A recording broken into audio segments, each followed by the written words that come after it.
Australia's housing market is at risk of a major crash, according to a global analysis report. And Sydney's median house price has just climbed to a new record $1.7 million. Imagine you're standing in front of a massive time bomb and you can see the digital countdown ticking down. 3, 2, 1. But instead of running away, millions of Australians are fighting each other to get closer to the bomb, throwing their life savings at it, convinced it's the safest place to be. That bomb is the Australian housing market, and according to one economist who predicted the 2008 global financial crisis with scary accuracy, the timer is set to go off in 2026. Not 2030, not sometime in the future. 2026. That's less than 18 months away.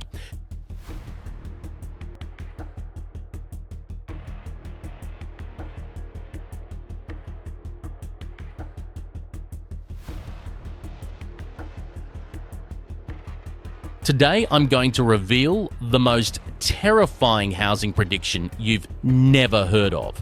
A mathematical pattern that's been repeating for over 200 years, and why the Aussie housing market is about to experience the biggest crash in living memory. But here's the twist.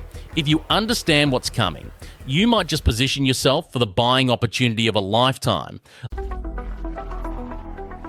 So stop listening to economists. They'll never get it right. See, so their forecasting things will completely mislead you. And so then, if you get misled, you'll make poor decisions. Let me introduce you to Phil Anderson, an Australian economist who most people have never heard of, but who's about to become the most important voice in Australian property. While everyone was partying in 2007, Anderson was warning that a massive crash was coming in 2008, not because he had a crystal ball, but because he discovered something that Wall Street, the banks, and governments didn't want you to know. Anderson spent decades studying over 200 years of economic history, and he found a pattern so consistent it's almost scary. Every 18.6 years, not 18, not 19, but exactly 18.6 years, Western economies go through the same cycle, 14 years of growth, followed by 4 years of absolute carnage. The last major crash bottomed out in 2012. Add 18.6 years and you get 2030.6. But here's where it gets interesting.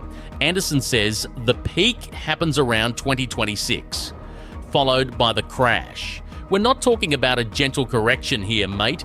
We're talking about the kind of crash that wipes out generational wealth and creates buying opportunities that won't come again for another 20 years. And for buyers, experts say now is a good time to get serious if you're planning a purchase, because with more interest rate cuts expected, competition and prices are likely to only keep on heading up. Right now, according to Anderson's model, we're in what he calls the winner's curse phase. This is the most dangerous time to buy property because you're essentially buying at the peak just before everything collapses. It's like being the last person to buy shares in a company right before it goes bankrupt. Think about what's happening right now. House prices are hitting record highs every month. People are borrowing more money than ever before. First home buyers are being encouraged to put down just 5% deposits.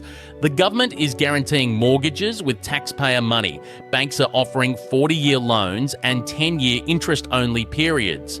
Does any of this sound familiar? It should, because it's exactly what happened before every major crash in history. The only difference is the scale. This time, the bubble is bigger than anything we've ever seen.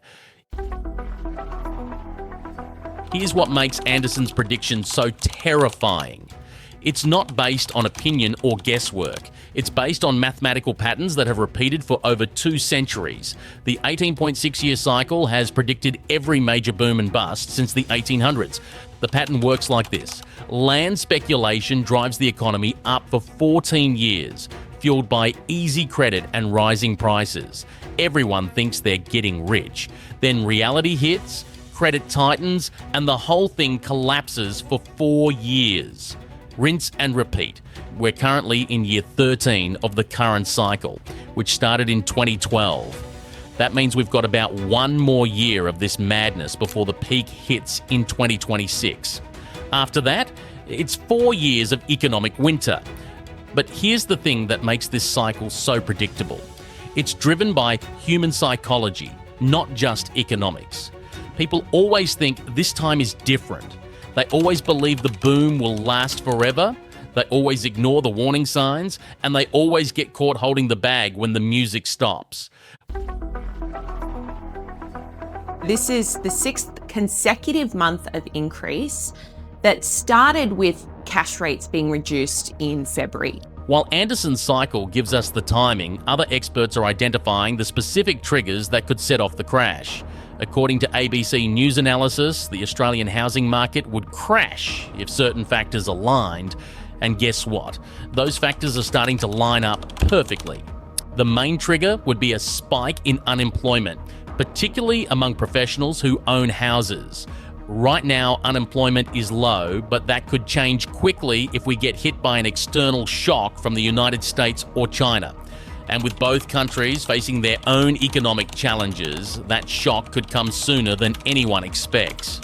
The second trigger would be a combination of interest rate hikes and a severe cut to migration. While the Reserve Bank has been cutting rates, global inflation pressures could force them to reverse course quickly. And with growing political pressure to reduce migration, the demand side of the housing equation could collapse overnight. The third trigger is what economists call a demand shock. Basically, a sudden realization that house prices are completely disconnected from economic reality. When people stop believing that prices can only go up, the psychology shifts and the bubble bursts. They are now halfway recovered compared to the declines that they had previously. Now, you might be thinking, but the experts say the Australian housing market is virtually indestructible. And you're right. That's exactly what they're saying. Ben Phillips from the Australian National University argues that most homeowners are well ahead in their mortgage repayments and have large amounts of equity to survive any financial storm. But here's the problem with that logic. It's the same thing they said before every previous crash. Housing never goes down. There's a shortage, so prices can't fall. The government won't let it happen. The banks will support borrowers. All of these things were true in 2008, and they didn't stop the global financial crisis. They were true in 1987, and they didn't stop that crash either. The reality is that when a bubble bursts, all the safety nets in the world can't stop the collapse. The amount of money that a first-time buyer can borrow is way below what they'll actually need to get into the property market. What makes this situation even more explosive is that Australia has essentially split into two different countries. On one side, you have property owners who are getting richer every day as their houses increase in value. On the other side, you have renters and potential first home buyers who are being completely locked out of the market. The property owners think the system is working perfectly.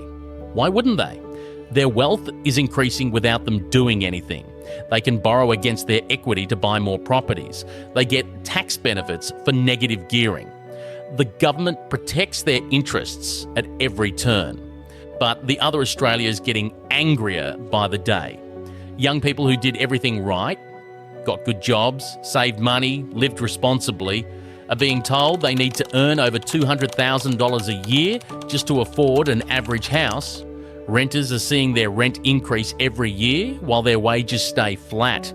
This tension is building to a breaking point, and when the crash comes, it's going to be brutal for the property-owning class who thought they were untouchable. Today I announced that under a Labor government, you'll be able to buy your first home with just a 5% deposit. The most telling sign that we're approaching the peak is how desperate the government has become to keep the bubble inflated. They're implementing policies that would have been considered insane just a few years ago. The 5% deposit scheme starting in January 2026 is essentially the government saying, we'll guarantee your mortgage with taxpayer money so you can borrow more and pay higher prices. It's not about affordability, it's about keeping the bubble going for a few more months. And you won't have to pay a single dollar in mortgage insurance. Our government will cover it. The shared equity schemes are even worse. The government is literally becoming a property investor, using taxpayer money to buy shares in overpriced houses. When the crash comes, taxpayers will be left holding billions of dollars in losses. These aren't the actions of a government confident in the housing market. These are the desperate measures of politicians who know the system is about to collapse and are trying to delay the inevitable until after the next election. The International Monetary Fund report says the nation's market is one of the most misaligned in the developed world. Australia isn't the only country facing a housing bubble, but we might be one of the last to crash. Other countries are already showing warning signs that should terrify Australian property investors. In New Zealand, the government actually implemented policies to deflate their housing bubble, and it worked. Prices fell to 2019 levels in real terms. The sky didn't fall, the economy didn't collapse, and housing became more affordable. But the New Zealand government had the courage to prioritise affordability over property investor profits. In Canada, similar bubble conditions are starting to crack. In parts of the United States, housing markets are already showing signs of stress. Australia has been insulated so far, but that isolation won't last forever. So what happens after the crash? According to Anderson's model, we'll have 4 years of economic winter, followed by the beginning of a new cycle. For property investors who bought at the peak, it will be devastating. Many will lose their homes, their equity, and their financial security. But for those who understand the cycle and prepare accordingly, it will be the opportunity of a lifetime. Quality properties that are selling for over $1 million today could be available for half that price in 2027 or 2028. The key is positioning yourself correctly.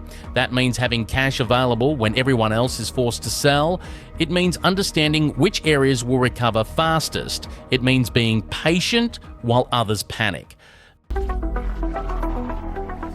The timer is ticking and there's no stopping it.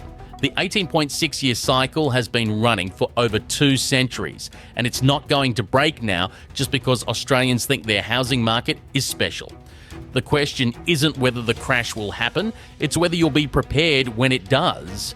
Will you be one of the people fighting to get closer to the time bomb, or will you be one of the smart ones positioning yourself for the aftermath? The choice is yours, but the countdown has already begun.